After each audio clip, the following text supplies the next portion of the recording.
Welcome to Kauffman Writes, the first daily creative writing live stream on the internet, where we do workshops, we do writing exercises, inspiration, motivation, and all the creative writing stuff that you could want.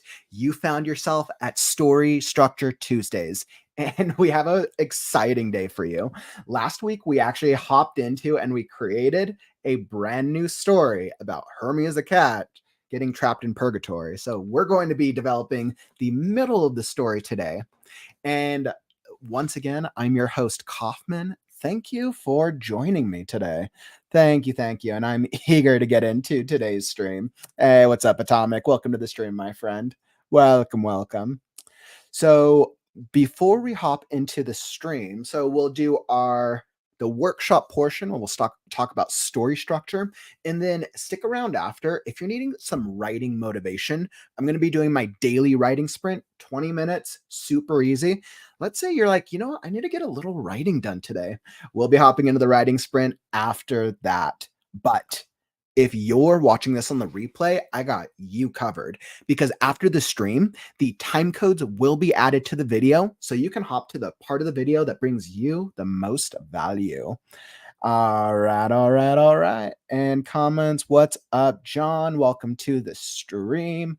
Welcome, welcome. We're going to have some more fun with our friend Hermes the Cat today. All right. And before I get into it, if you've missed out on the previous couple workshops, we've actually gone over quite a number of story structure workshops now. I believe it's putting us on workshop number 6. I think we're on workshop 6 technically. We've gone over some workshop technicalities, some techniques that I use when developing my stories. We've gone over non-standard formats, story structure logistics, and last week, which I think last week was number 5. Yeah, so last week we started on the beginning of structuring your story. And that's how we came up with our story revolving around Hermes the Cat. So that was a lot of fun. Make sure that if you missed out, the playlist to check out the other workshops is down in the YouTube video description below. All right. So with that out of the way, I wanted to ask myself, the mad middle of the story, one of my favorite parts. The middle is usually where you get to have fun with your protagonist. You get to maybe have a little fun with the antagonist. Yeah, it's the fun and games part. It's the midpoint, which is where something crazy might happen. And then you also got the end point, which tends to be an opposite before we go into the final act of your story. I love working on the middle of my story. Hey, what's up, Bethany? Welcome, welcome. Just in time to come play around as we get to develop a little bit more on our feline friend today. Let's get our feline on. Well, we're going to see what's going to happen with Hermes. That's for certain. Hey, what's up, Steph? Welcome to the stream. So as I think about the middle of the story, I guess let's first clarify for a second. What did we get into last week? So as we think about the beginning of our story with Hermes the Cat, we know Hermes, let me save this. All right, so we know Hermes the Cat. Oh, I do not like that size.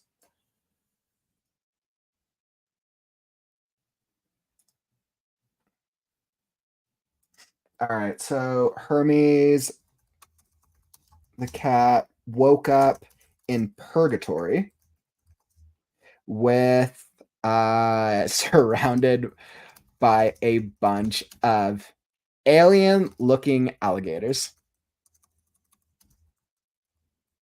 We know that his story is his selfish story, is how he travels through the 9 levels of hell and ultimately sacrifices himself to save a new friend. Hermes is an extremely selfish character. So that's the setup of the story that we have so far. As I think about the middle, right? And I'm thinking about what is really going to solidify. Hey, what's up, Orpho? Welcome to the stream. We're working on the middle of a story today and developing story centerpieces. So when I think about the middle plot point, so we know that the beginning, let's see, I'll put here, we know beginning, Hermes, and I'll make this a little closer. We don't need that banner anymore. So I know the beginning, Hermes wakes up in purgatory surrounded by alligators, and then the ending, his selfish story is how he travels through the 9 levels of hell, and ultimately, actually, let's reword that. So ending is he sacrifices himself to save a new friend. Perfect. And then this is the story. So when we're thinking about middle and we're thinking about how do we structure or how do we figure out what the middle of the story is? Now, I know last week I believe we did an outline. So last week we talked about Hermes does a selfless act. So when we think about the middle of a story, Hermes does, or we'll put the middle. Hermes does a selfless act. And let's actually put this one big down here because this is where we're going to focus on today. So Hermes does a selfless act. So what are we going to do to really draw out the middle of the story and make the middle just as exciting as the beginning and the end? Like that's the question that we're asking ourselves, right? We want to be able to make that middle point as engaging as the moment when he wakes up in the middle of a bunch of alligators and the moment when he ultimately heroically sacrifices himself and we are not expecting it. If we are doing the mad middle, do I need to get my mad hat on? Absolutely. Time to get a little crazy because the middle of the story, a lot of the times it gets overlooked because we're so focused on the beginning and the ending beat, but the middle is where the fun happens. And it's usually, I wouldn't say it's necessarily the first time that the hero gets challenged, but it tends to be one of the first extreme points when a hero is generally either challenged or there's an extreme victory, extreme defeat, which we generally tend to arrive at when we get to the middle point of the story. So let's first off do a little bit of a brainstorm. When we think about Hermes doing a selfless act, if he's traveling through purgatory, what are some and of course, he's going to fail, right? Now, of course, this isn't set in stone. We can always do something fun. We can do something different. What are some things that could work out? Something that maybe he's been inspired, maybe, or maybe he has a new friend. His new friend is a mouse, absolutely. And I think that his mouse companion has wings. I think he's a little I think we established last week his friend is a flying mouse. So we'll be like, okay. Maybe he was one of the few cats who did not hunt mice in his time. So he has a predisposition to not want to kill the mice. Maybe during one of his 9 lives.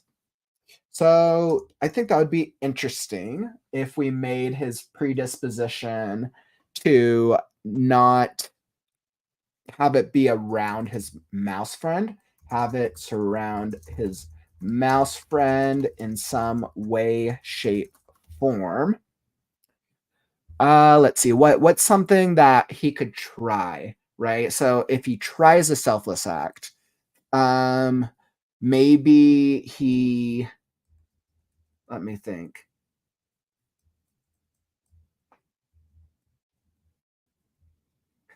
He tries to say, let's not make it a girlfriend. So we're saying that the mouse shouldn't be the love interest.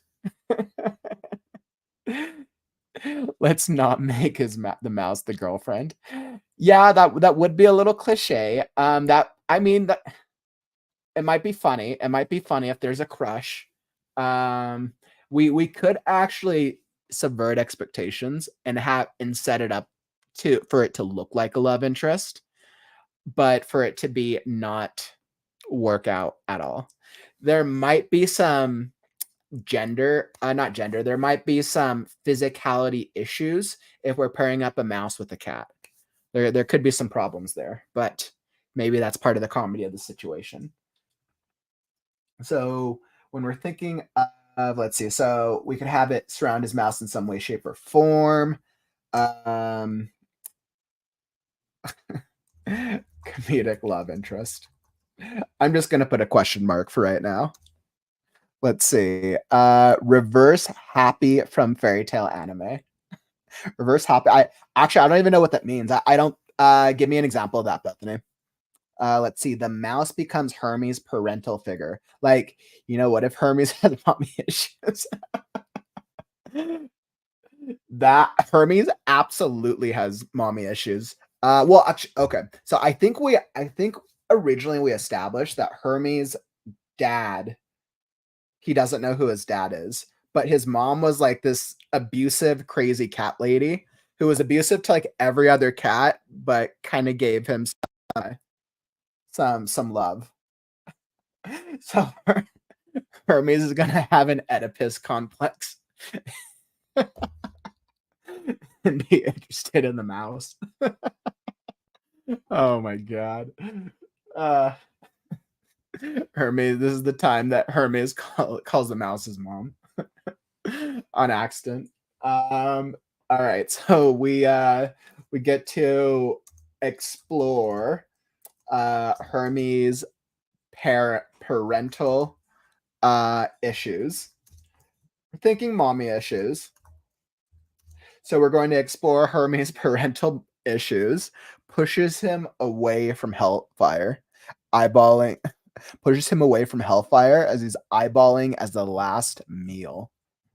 I think those are some good opportunities. So he's going to Hermes will attempt to push the mouse out of Hellfire because the mouse reminds him of his mother, who was a crazy cat lady. So it would probably be ironic if we named the mouse the same exact name as whatever his cat lady of a mom was. I think that'd be hilarious. Let's see. It's a magical cat that has wings. The mouse absolutely has wings. The mouse absolutely has wings. I was like, I don't know if we would give Hermes wings or not. We could play around with that idea. Hermes Hermes has the choice to save the mouse or go or he has the choice. He has the two options to either save the mouse or save the catnip. But he looks like he's going to save the mouse, but he chooses to save the catnip. That'd actually be pretty hilarious. Has two options to save the mouse or the catnip. Let's see. Carries the mouse in his mouth to save him from death while struggling against his desire to eat it. That's pretty that's dark. That's funny. Oh man. What? But okay, so if he's carrying the mouse in his mouth, carrying the mouse in his mouth, he drops the mouse to save the catnip. I like that a little bit more. I like that one. Carrying the mouse in his mouth, he drops the mouse to save the catnip. I'm like, literally every single moment where we can find opportunities to drive these like comedic moments home is probably a really good idea. So, all right. So I think we have a good solid structure for this for the beginning of the story right now. Okay. No happy from fairy tale is a flying magical cat with wings.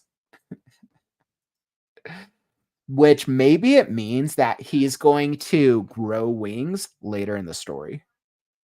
Or maybe it means that he'll have like the option to grow wings at some point, and he's like, no, I don't want to fly. But the entire story, the mouse is flying. So maybe the mouse is convincing him how amazing wings are, because the mouse has never had wings until he was in purgatory. Well, that could actually be a recurring joke, right? That the mouse like loves the wings. That's funny. Recurring joke. How amazing wings are. How amazing having wings are. Hermes is skeptical because he thinks wings would get him killed. Hermes is skeptical. Wings would get him killed. And maybe he gets wings in the end, and that's actually part of what leads to him his sacrifice. There would be an ironic thing right there.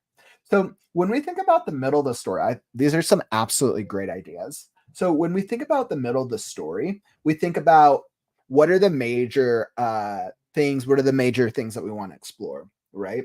So middle, the mad middle. What do we explore? So we've got a midpoint. Our midpoint is excellent. We've got the midpoint. We also get to explore what are some what fun things do we want to do? Right. And that's when we get to really have fun. And like for this would probably be him going through all the different levels of hell. And then we're also going to want to set up a completely opposing moment from the midpoint. So if the midpoint is going to be a low point, then whatever other moment, we want to create some sort of high moment for him. Or we could have multiple highs and lows. We could have some lows, some highs. But I think establishing our midpoint as a particular low, where clearly he's going to have some sort of parental mommy issue with the mouse. And sounds like he's going to try to save the mouse and probably choose the catnip instead, because he's a very selfish cat. Hermes. You got to get off the catnip. So our midpoint is going to be called Save. This is ironic. Our midpoint is going to be called Save the Mouse instead of Save the Cat. Okay, so our midpoint will be Save the Mouse. And then when we think of this being a low point, what's a high point that we could explore? Hermes the flower cat. Let's see. Hermes is reminding me a bit of Tiger from American Tail, the mouse movie. Okay, I could say that. The tiger was a funny character, by the way. Or he thinks the mouse is flying from all the catnip and red cat he's been on. That they're convinced that either the red cat or the catnip gives them wings. But the more he tries to chug of the red cat or the catnip, he's not getting wings until the very end, where he realizes he has to he doesn't have enough or something like that. What if Hermes has to play the fiddle for one of the levels, like the song and nursery rhyme? The cat and the fiddle. That's what like the cat, the fiddle, and the moon, right? I think that'd be fun. So what would be fun things to do? Hermes playing has to play musical has to play the fiddle. That would be a fun thing to do. Let's see. What are some other 9 lives of catnip? The 9 lives. We determined last week, Orville, that Hermes was resurrected, or he's in purgatory, and he's trying to get his 10th life. And he has a little addiction problem with catnip. Unfortunately, Hermes is on the nip. So some fun things. We're definitely going to want to explore Hermes being on the catnip. That's definitely one thing we're going to have fun exploring for sure. Let's see. What are some other things? So by this point, we know he's in purgatory. So the middle, what other things we could play around with? we could actually test push the world. So what's our type of purgatory look like?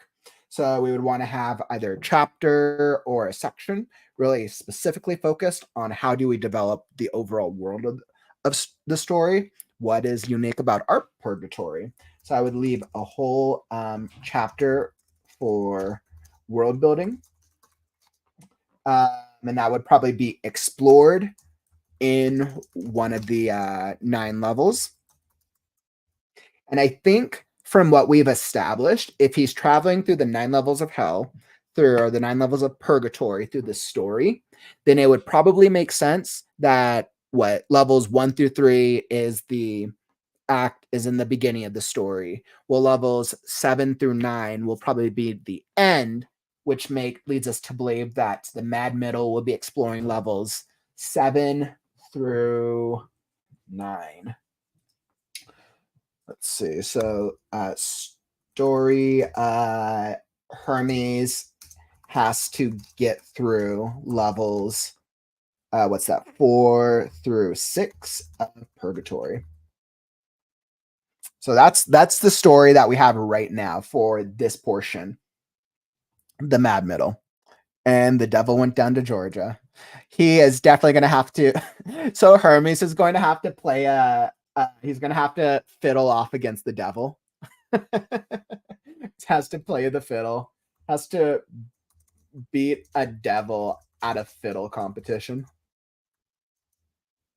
This would allow us to do some interesting backstory. Maybe the crazy cat lady, as crazy as she was, her favorite music was like violin or like fiddle music or something to that extent. It's funny actually. As a side note, speaking of Devil Went Down to Georgia, that's one of my favorite songs to play on the violin. I've played violin for a really long time.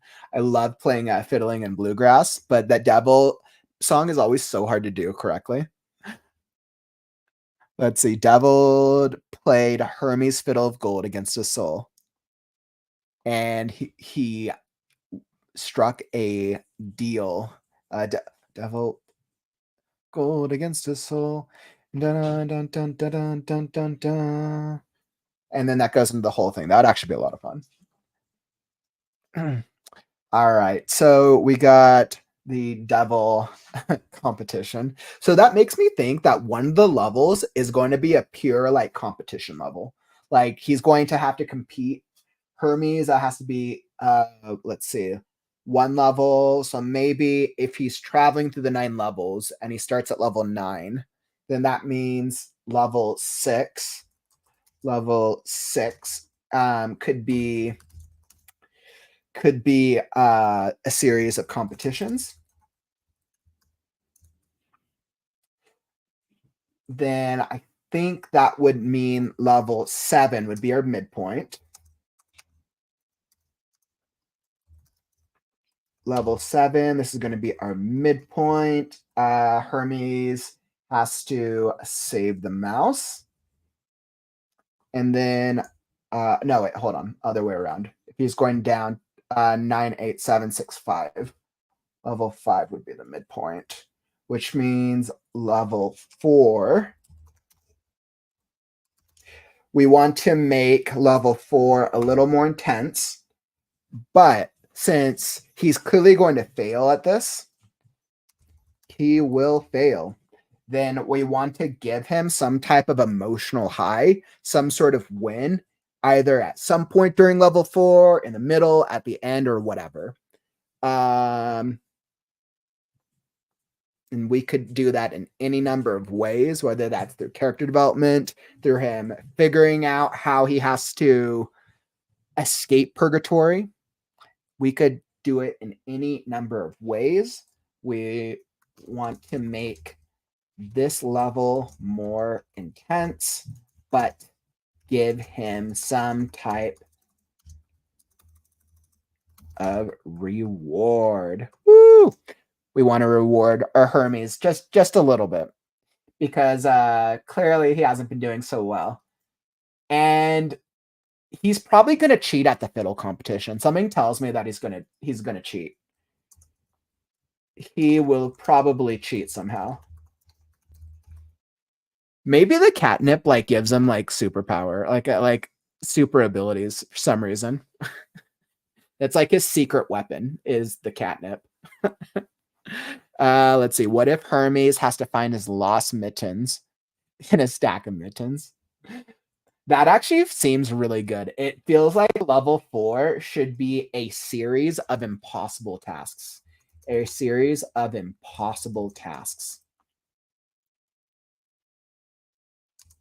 And he ends in some type of reward.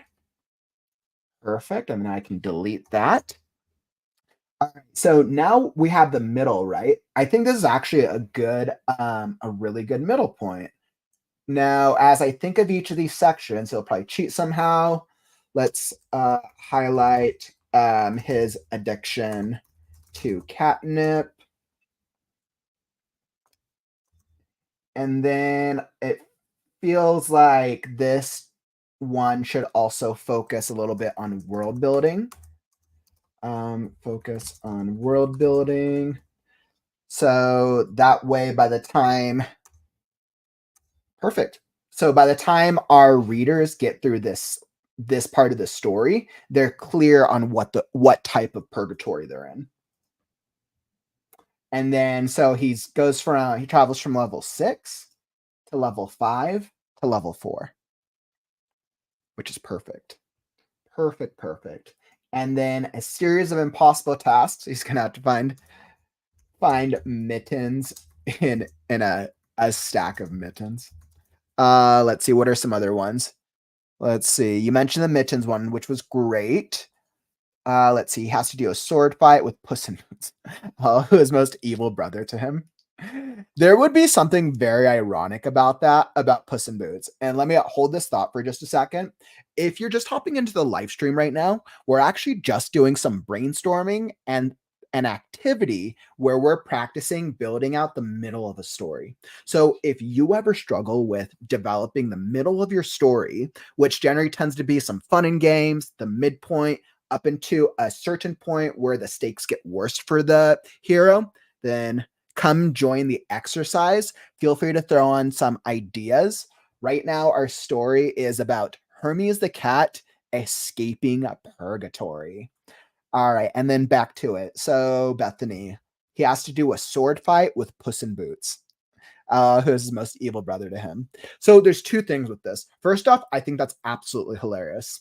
And I think we could do it in a way that's clever. So anytime as a writer that we would touch upon like franchises or touch on pre-existing things, I'm actually I would have to research that. I'm not all too certain, or I'm not all too familiar with if there's any restrictions from an advertising perspective, or if I'm touching on popular franchises and a story. That's actually something I'm not too familiar with. Because I would think about like, okay, if I'm specifically talking about Disney stuff, does it create some sort of copyright infringement? I'm not sure. If it's a hobby, I'm not sure, but I think we could actually make that super clever. And anytime somebody starts to mention Puss in Boots, they start to mention Puss in, and then he just automatically always gets cut off, and he has like a hatred. He has this utter hatred towards Puss in Boots. Utter hatred towards Puss in Boots. Maybe because he's always mistaken for that character. Maybe he's always mistaken for that character. Let's see. Let's see. What about a punishment level for cheating the levels? That's super clever. That is very clever. So, okay, that actually, Bethany, that gave me a great idea. So he's going to, okay, so let me think. So he would have to be punished if he's going to fail here, and we're going to give him a series of tasks on level 4, then he's going to have to face a level 3.5. He's going to have to face a hidden level because he's cheated a couple times here. So we can actually do this and add this level 3.5 as part of our midpoint. And the level 3.5 is going to be like the perfect way to actually transition into act 3. So this level is going to be a punishment level, but he's going to be rewarded. So let's actually give him the reward. Let's reward him at the end of this punishment level. He has to learn some type of lesson. He learns some type of lesson that will prepare him for the final levels. I absolutely love that, Bethany. Great idea. Let's see. Do you know the Warrior Cat? What about a wild? Do you know the Warrior Cat series? What about a wild survival levels of Warrior Cat style, like hunting? I'm not too familiar with the series as a Warrior Cat style, but I mean, I think there's different things we could do with that. If there's different like styles of warriors or styles of abilities. Right now, in terms of the characters, we've really defined Hermes the Cat, the Flying Mouse as a sidekick, and then alligator aliens. Those are the only types of animals we've defined so far. So maybe there's like a group of like warrior styled cats on one of the levels. This is just me. I kind of want there to be like a group of like ninja cats. I want to have some like ninjas in here. I think that would be hilarious for some reason. Really? Puss in Boots is a fairy tale. It's crazy because I've only think of Puss in Boots from Shrek. So I actually didn't know that. But that's good to know. That's been out before Shrek. Puss in Sandals.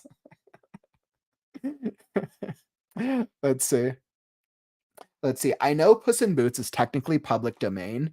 Let's see. Maybe make him French like the original character instead of basically Zorro as a Cat Like DreamWorks version. Make him French. We could do that. Yeah, because the DreamWorks version is he's essentially Zorro. Um French. Yeah, and I mean like I'm not too familiar with the Puss in Boots franchise in these days. I know him from the original Shrek series, but that's about the extent. And I think with trademarks, Marcella, so this is a really good point with trademarks and public domain. I think a clever way we could do it is we could actually reference Puss in Boots, but not actually ever say the name. I think if we establish it once of saying Hermes having a conversation with someone and they're like, you know what? I watched that animated, or like I ran into a cat of so and so describing Puss in Boots. So the audience is clear who we're talking about, but then have Hermes cut them off every single time. So we never actually use the name, but we make it clear that Hermes hates Puss in Boots. Let's see. I know this is something I'm worried about navigating too. Some of the more prominent characters in my story are blatantly based on Barbie, especially my main character's best doll friend. Yeah, and I mean, I think that's a really good thing to be aware of. I think we have to I think you either have to be clever, you have to find a way to be clever about it, but you're also recognizing, right? What if you publish your book, you put it out there, and then you get some type of letter from Disney that you have to take it down or they're going to sue you, right? So like that's something we don't want to worry about. And so I think it's just a matter of researching and making sure that how we use public domain in the right way. And I'm not too familiar with this with public domain subject as it pertains to story writing. I'd have to do a little bit more research. I think the public domain I've used before in previous works is uses it as a spoof. So that's like very clear. That's very clear commentary. But in this area, I'm not all too certain. Yeah, absolutely agreed. Trademarks are what you have to be the most concerned with. Some of the old tales can be reimagined as long as you can show it's not derivative of a currently copyrighted work or violate trademarks.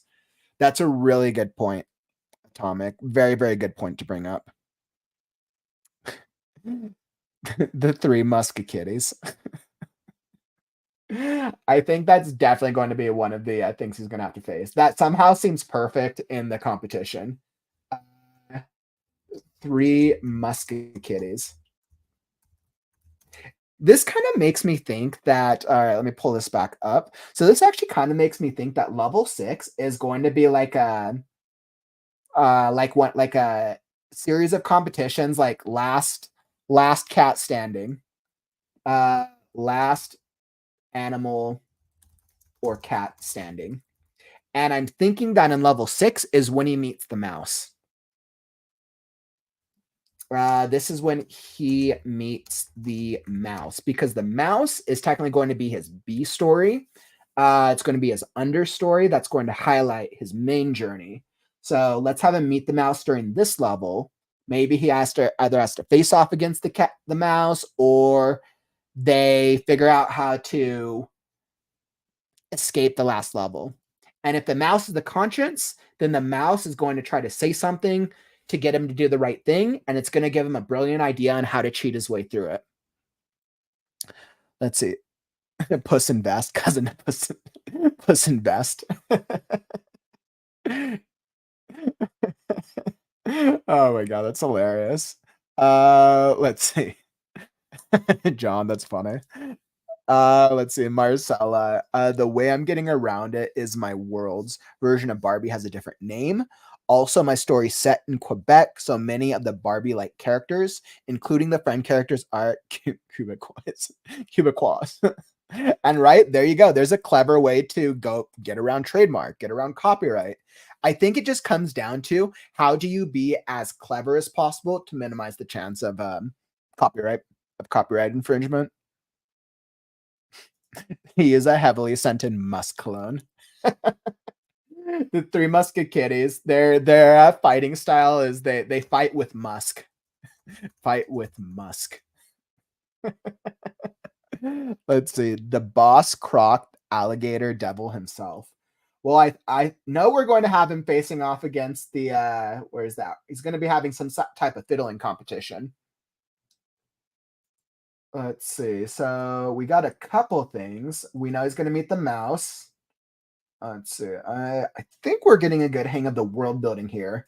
So in this last animal or cat standing series of fights, he's going to meet the mouse in one of them. He's going to play a fiddle off against the devil. Maybe the devil's an alligator, like that with the boss croc. That could be a good one. Boss croc. So this could be our first introduction to the antagonist. We could do that. This could be an introduction. He will probably cheat somehow. Oh, yes. Oh my god, male cats have the worst musk. Yeah, you're actually right about that. You are absolutely right. For some reason, male cats, like female cats, always have a better smell for sure. The three musky kitties. The three musky kitties, the three musky kitties.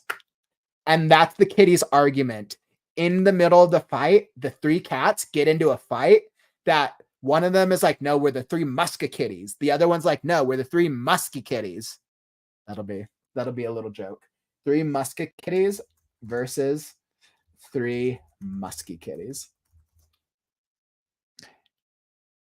In your games, there's almost always a boss level. Absolutely. Which is why I think that the fiddle competition is going to be unexpected. So I think we make the fiddle competition the boss level. At least of this level, anyways, of this escape level 6, because we're expecting it to be a fight. We're going to have these early ones be like series of fights. Maybe he meets the mouse and he has to win at like some type of logic puzzle, like a chess game or something to that extent. So we do something that focuses on logic. Logic is fun. And we get to show how Hermes is very smart. Maybe he's competitive, but maybe he hates puzzles. Then we get to have some battles, which would be fun. He's going to cheat. Going to highlight his addiction to catnip. He's going to fight the three muskakitties, or maybe the three musky kitties.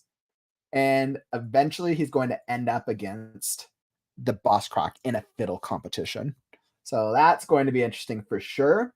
The midpoint, he's going to save the mouse, but he will fail drastically due to his addiction. He'll fail due to addiction.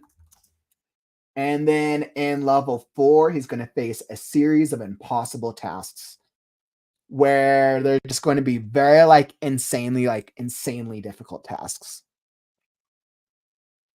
Gets a white paint stripe down his back. I mean, that would be something fun to play around with, right? Like maybe at the end of each level, maybe he gets marked in some way. So that way, the farther he gets, the more we actually get to see him physically change, physically adjusted. That'd be one way. Or maybe in the battle, he just marks himself with some white paint to mess with people.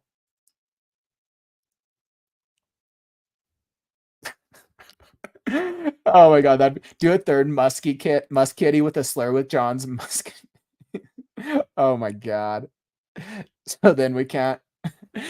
Yeah, and I mean, I guess it could. I guess we could, John. That would actually be pretty clever. I'm like, how would we do it in a way?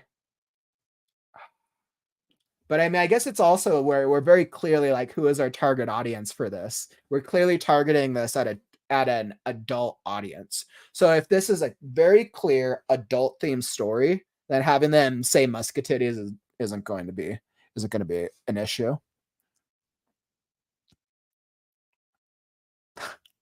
Oh my god, that would be hilarious. The hunt is a mouse hunt. That makes me think that this level 4, there has to be a mouse. The mouse hunt has to happen in level 4. Um, hmm. Or maybe we could do the hunt as part of the midpoint. It would actually give him a reason to have to save the mouse. So we could make the hunt level 5 the midpoint. We could do something like that. I think that would be really interesting. I think that could be really clever. Awesome. So I feel like we have some really great ideas here. And the reason I love to do this brainstorming with y'all is because I want you guys to see what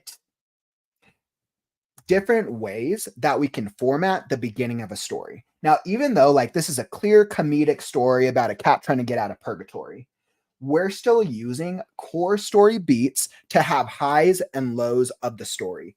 It's easy since we've done it as 9 levels of purgatory. That makes it a little easier to fit that into that structure. And that just came from the brainstorming from the community, which is awesome. And as we think about each of these points, we have level 6 series of fights. We're going to get to have highs and lows in a series of fights, right? You always want to in your storytelling, especially in the middle, when you're having fun, you want it to go from here to here and back and forth. So we keep the reader engaged and they don't know what to expect, but we want them to fall in love with the believability of this world. Clearly, our world is going to be eccentric, and that's the fun thing about it. We get to understand our world, so the reader gets to understand it as well. And then the level 5, so the midpoint, is going to be a low. So we're going to go from a series of battles, which are going to be like adrenaline, fun to write about. It's gonna face off against other cats, the devil, all these things. And then the midpoint is going to be a hunt where he's going to fail. So we're going to have a point where it really shows his addiction, and the addiction we tie to the backstory, right? Because the backstory has to lead to how it emotionally affects him, or how he shows that it doesn't emotionally affect him, quote unquote. And then the level 4, when the things get harder, now he has to face impossible tasks because essentially the antagonist, which right now it's kind of technically it's a man versus world type of story or cat versus world, and the antagonist is purgatory, right? So the more impossible the task, the more challenging the obstacles where they're throwing at him. So you can see by the beginning of the middle section, we have more fun and games, more lighthearted series of battles. By the end of the middle section, we have things that are getting harder. We want there to be a very clear difference between the beginning of the middle, which let's say if we're writing this probably seems like a 70,000 word story. So let's say that this story is going to be about 300 pages. So the middle is probably going to be roughly pages maybe 50-ish or so to pages. Let's make it easy. Let's just say the middle of our story is page 100 to 200. Super easy. Middle of a story is pages 100 to 200. So page 100, the things are easy and a little more lighthearted. We get to play around with the world. By page 200, things have become a little heavier. It's still facetious. It's still fun. But now we've layered on heavy, our facetious nature, because we have to force the character to grow for the character to be able to get into the next act. And this is why we get to learn through examples, like what works. And I think this is incredible. Y'all have come up with some really great ideas. And I think this is going to prove to be a very good framework for when we hop into the end of story structuring. How do we end stories for our workshop next week? So that was very, very excellent. Thank you all for submitting and joining in on the conversation. Let's see. Bethany, what if the hunt is also a maze, like the science experiments on mouse mazes, and he cheats by walking on the fence like the Tom Alley cats do? I think that's great. That's absolutely. I'm gonna add that. That's a great idea. Let's see. The hunt is actually an experiment. I think that's a great idea. And then that's of course he's gonna cheat. We know he's gonna cheat. Let's see. Can you please explain your thought process behind this being a 70,000 word story? Well, I'm thinking of averages. Why? What? When you think of this story, Atomic, do you see it as being a shorter or being a longer story? When I think of fantasy stories, so this is clearly a facetious fantasy comedy. Comedy tends to be a little shorter. The average fantasy novel tends to be, I think the last time I checked, I think the average like mainstream anyways is like 90 to 120,000 for averages. Obviously, there's more that are a lot longer, some that are shorter, but that's the average. For comedy, comedy tends to be a little shorter on average. So that's why I'm kind of thinking 70,000. But the great thing is, let's say like you're working on a story, you can set a goal of whatever the average is. But the truth is, the story itself is going to tell you how many words it should be. So like maybe if like I was writing the story or we were writing it, we would actually realize like, oh, you know what? This is actually going to be like a 200,000 word story because we end up wanting to explore Hermes' backstory and we get to learn more about devil characters. And then we deal with other aliens and there's just so much to explore. The great thing is we get to do what the story dictates. I'm of the belief that while we get to set the outline of the overall story, when we start when or if I was to start writing it or we were to start writing it, the story itself will come to life through what we create, which is incredible. Thanks for bringing that up, Atomic. That's a really good point. And I hope that makes sense. Definitely let me know if any of y'all have questions about that. Hey, what's up, Isabella? Welcome to the stream. We are did I miss everything? Well, we just got through the end of that first workshop portion. We actually had a very fun time developing the middle of the story for Hermes the Cat. So make sure at the end of the stream that you go watch the replay if you missed out. This is going to be a great fun read when done. This actually will be. This will be an absolutely fun read. Is that something you guys would like to do? Do you guys want to write this story together? That would be quite an endeavor. I feel like we're quite set up for a story. I could actually almost see this as a script as well. This story, because there's so much visual elements to it, I feel like this could be a better script, in all honesty, as it's coming more and more to life. Of course, like this would be animated. Yeah, I mean, it'd be easier to do it as an animated thing, and especially with the advent of like AI and AI technology with animation, making things of animated nature faster becomes more of a reality, which is kind of cool. Let's see. I really see this being a kick-ass anime. Yep. Maybe it could work as a short animated series where each level is an episode. That's a great idea. That is an absolutely great idea. And then essentially it would be like a 10 episode, like mini animated series. That'd be so fun. I wish I knew how to animate. There's any animators out there, you know what? We got a like potentially like award-winning best-selling story here. This would be like the coolest story. This would be so much fun. Let's see. So Tommy said, so it sounds like you're both taking into account the typical reader's expectations based on the story genre and being flexible to creative impulse. Absolutely.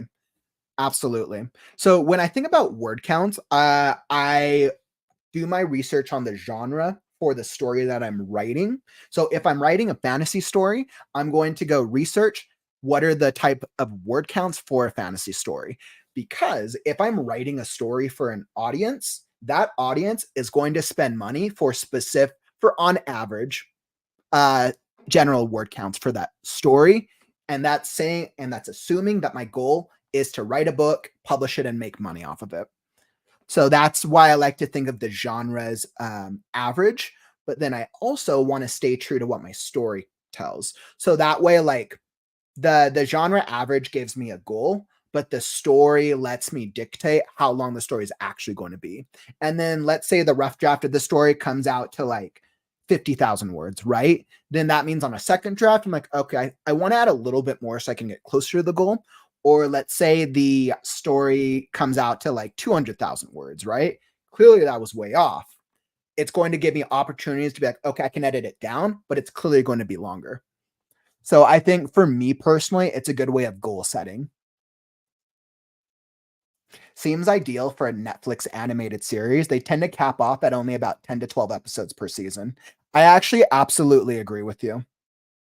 I think this could work really great through a Netflix one.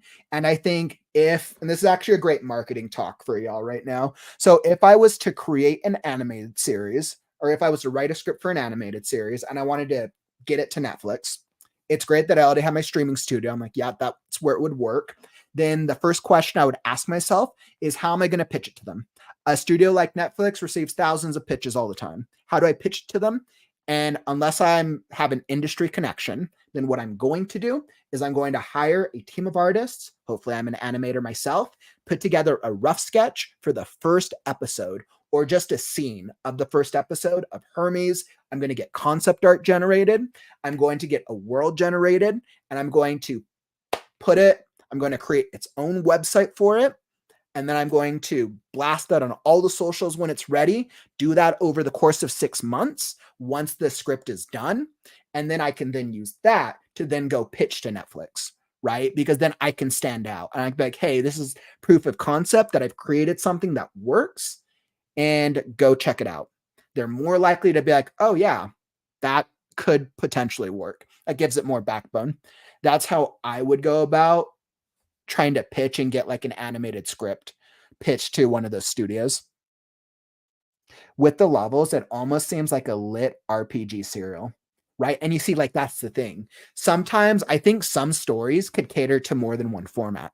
So, like, something like this, I could see it working both as an animated and both as an episodic animated series. And it could also work as an episodic lit series, especially with how popular things are like Amazon Vella. That's We could do both of them. That's a great thing. Not every story works in a multi-format purpose in the same style per se, but I think this series, because of its comedic nature, could actually work in a couple different structures. So I think that'd be a great idea. I think if I had created a story myself and I was like, oh, I could do different things, I'd have to think about, as a writer, how much time do I have to give to different structures? So I would be like, okay, I need to focus on one structure now. But if I had the time and or the resources, then I would focus on one structure, pay or partner with somebody to do the other structure, build both of them up at the same time, and then blow it up as a franchise. That's how I would go about it, because I think both strategies could potentially work, in all honesty. And as a writer, the lit RPG serial would actually probably be a little easier if we're coming at it from a writing perspective purely. But if, let's say, like, I knew how to animate stuff, then I would go the animation route, simply because animation is a little more visual. But I'm not super familiar with the animation industry, so I can't really speak to that too much. or Atomic, even as a video game. There's so many possibilities. A lot of stories do work as video games, and I think script writing for video games is something that I would love to do, but I'm not too well researched on beyond all the video games I played in my life. So I think it absolutely could. I think there's so many different directions you can take a game like that. And all right, choose your you wake up as a cat and you're basically playing against like alligators and you're playing with a mouse and you go through a coliseum and there's so many different ways you could go about it. I think the success if this was turned in a game would be purely based on the art style that's chosen for it. I think it would have to have a very unique art style because the premise itself is fun. But I think the art style would be a huge thing on whether or not it would sink or swim with games. And then you'd have to decide what a category you'd want it to be in. Seems like it would probably work best as maybe a platformer. I mean, Hades is popular right now. Maybe something similar to Hades, or you could go something that's a little bit more open world. Open world is what's the popular genre. There's so many different ways to go about them. That'd be fun though, for sure. Oh man, I absolutely love this. I just want to say, like, I want to give a big thank you to each of you for coming, joining the conversation, and just like being a part. I have so much fun doing these things. And today I literally like woke up being so grateful for the journey so far. So I just want to thank each of you for really joining in because each of you here make this a really fun experience. And it's part of the reason why I'm doing the whole why I'm on this writing mission to begin with. So I think it's super cool. Dodge this stalagmites, the mini game. The first mini game will be get the catnip. By the way, if you're enjoying the stream, follow and subscribe. Tap that subscribe button if you're here on YouTube. Tap follow if you're on Twitch or Facebook. And let me know that you get value out of this. I stream every single day. Like I said earlier, this is the first daily writing live stream. Monday through Friday is Kauffman Writes, casual workshops. Saturday, story and critique show, where you can get your story read and critiqued for free. And then Sunday is our Creative Right Now podcast. But this Sunday is our new segment, Story Time. We're going to get to do another story reading. So that's what we'll be doing this Sunday for our holiday weekend. All right, let's see. The first thing that comes to mind if you go the video game route is Conker's Bad Fur Day. Something with a really cutesy style, but more adult humor. I think that would be fun.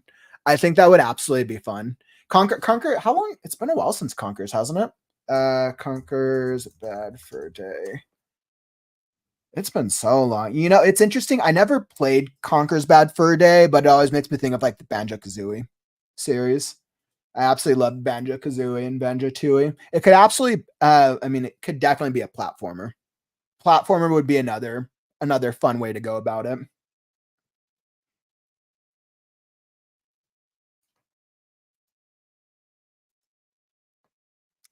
Okay. So, let me think.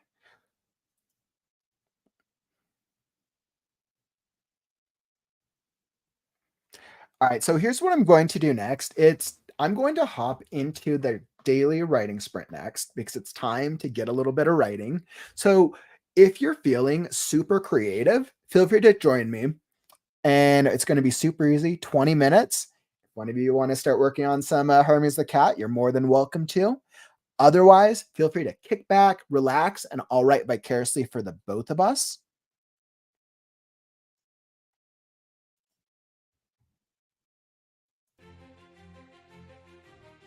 Awesome. I'm glad you're here for the writing sprint. We need to get some good writing.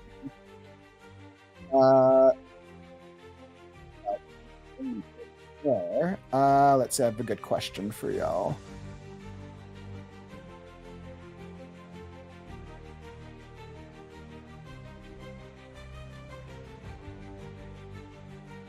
Okay, so I'm kind of curious. I found a new website and I was thinking about doing a poll And I thought about doing some more live polls often because I just want to get some feedback from y'all. So before we hop into the writing sprint, there's a live poll that I'm putting together. I'll put the comments in, but I'm just kind of curious. What type of content, let's see, I'll make the video a little bigger. So I'm going to create a poll. What type of live streams do you want to see more of? As I'm coming up with different live stream options, let's see, right now I have like live story workshops or story workshops. That's the one I got. Live story readings. Let's see, other options. Live story readings. Actually, let's frame this as live readings from writers in our community. Critiques. This is our Saturday critique show. This is right now Kauffman Writes. And then Sunday is me and or other writers reading popular stories. Of which right now I had just started reading the Fourth Wing book, which apparently nobody, as a side note, I did the Fourth Wing, but like clearly nobody likes Fourth Wing that much from what I've seen. But yet it's like a popular video, so clearly people want to see it, which I think is funny.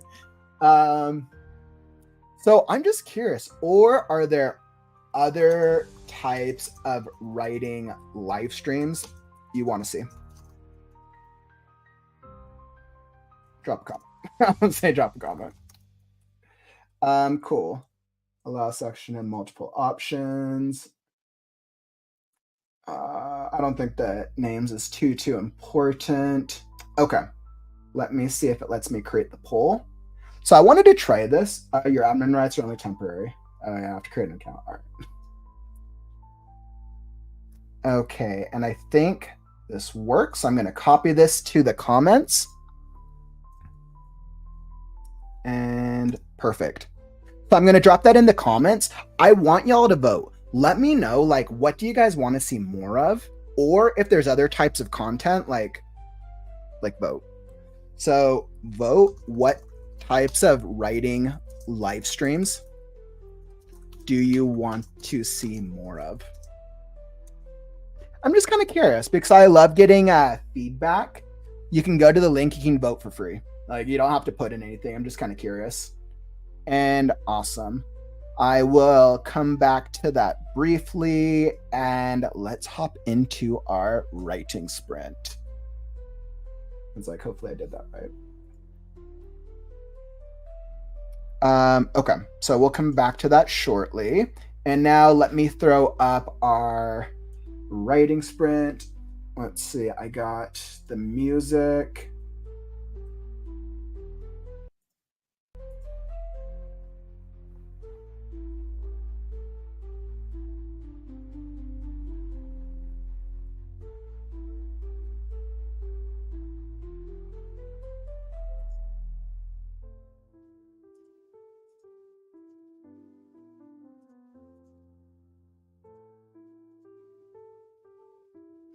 All right, and we got last Scarecrow here.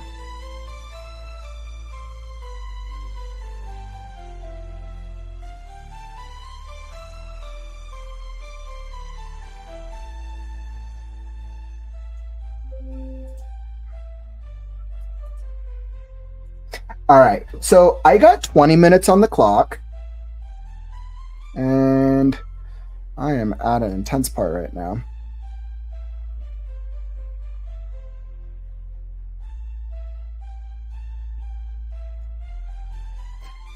All right, friends, I am all ready. So we got 20 minutes on the clock. And it's time to write now.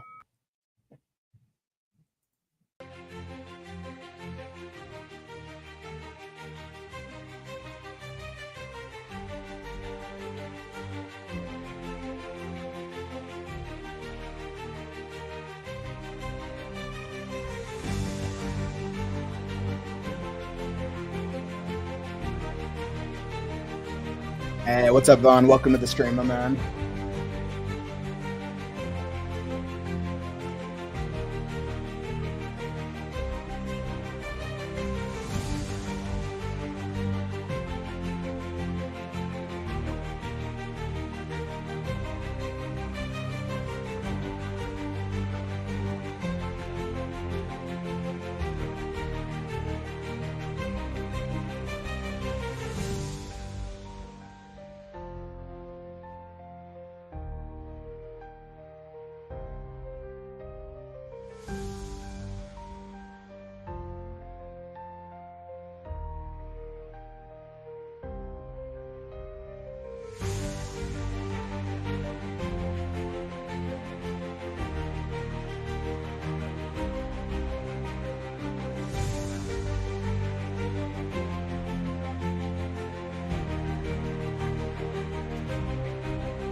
by the way. Vaughn, that's really awesome. I just saw that. That's cool that you've gotten so much writing done. Really huge congratulations. Huge congratulations. I know how hard you've been working on the Theo story. That's super sweet.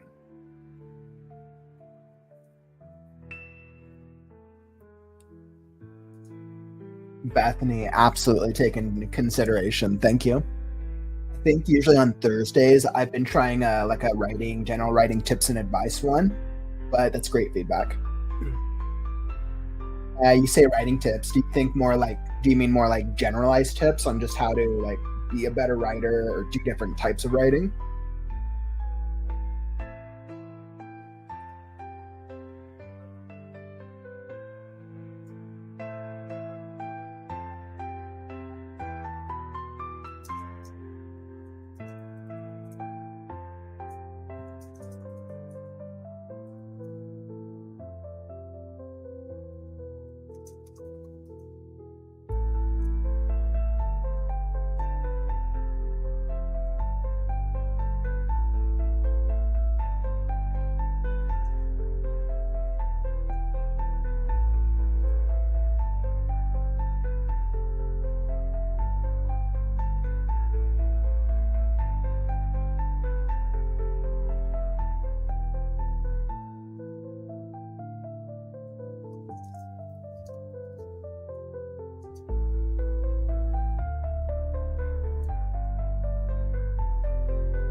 All right, writing sprint complete.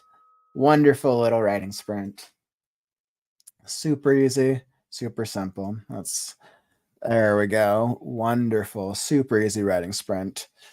I'm glad. I definitely got a little bit accomplished there. I know, right? Too short.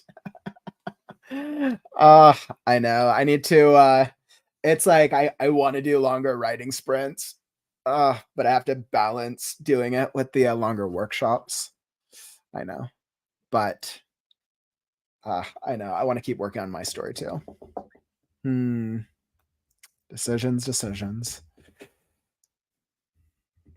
Maybe I'll do a longer maybe I'll do another writing sprint day this week so I can write some more. But I felt like I was able to get a little accomplished. I hope you were able to get some writing done yourself. I will, yeah, we'll be returning for some more writing sprints and some more writing shenanigans tomorrow. Let's see. It looks like Bethany, said a video of the regular viewer summaries of their works in progress. That would be really interesting. That would be really, really interesting.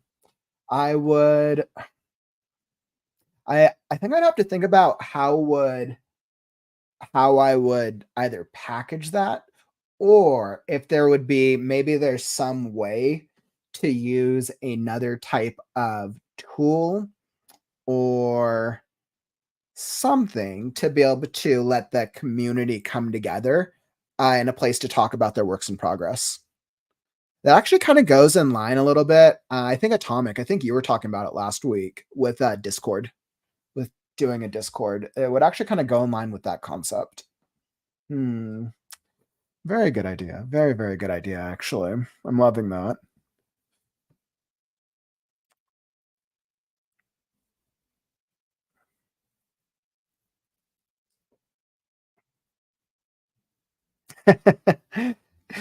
It's according to Atomic, it's Taco Tuesday.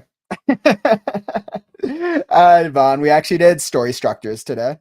We talked about story structure and we came up with the middle section for our story about Hermes the cat getting out of purgatory. So definitely make sure you check the replay if you missed out on the early part. We have quite the story going on here with Hermes the cat trying to escape purgatory. We have quite the story coming up here. Just like your Saturday reads, but doing the summaries instead. Yeah, I really like that idea. I really do. I think it would be really cool to come up with some type of resource or some way for any of the writers in the community to be able to maybe kind of like doing like it's almost like a progress tracker. That'd actually be super cool. That would almost be a way for us to be able to keep each other accountable. Yeah, I'd have to think about it because I'd want to do it in a way where it would allow us to share where we're at without making a writer feel guilty, right? So like we want to share and celebrate progress in a way that's easy. So I'd have to think about that. But that's a really good idea. I'm going to give it some thought. It's a cool idea.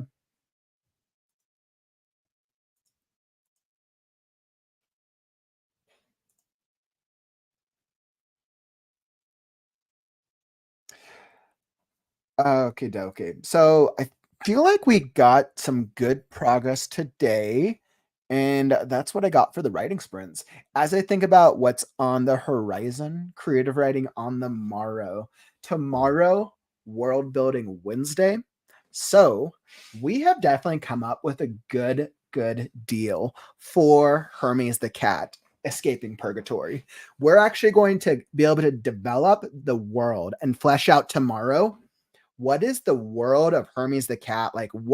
How do we make our purgatory different than other types of purgatories that we've experienced in a way that feels believable but is also comedic? So come join tomorrow and we're going to get to work on some world building. Oh, I love world building. Same time, 5 p.m. Mountain Time. I'll be here. So come join. It'll be an experience. All right, my writer friends, that is all that I got for you today.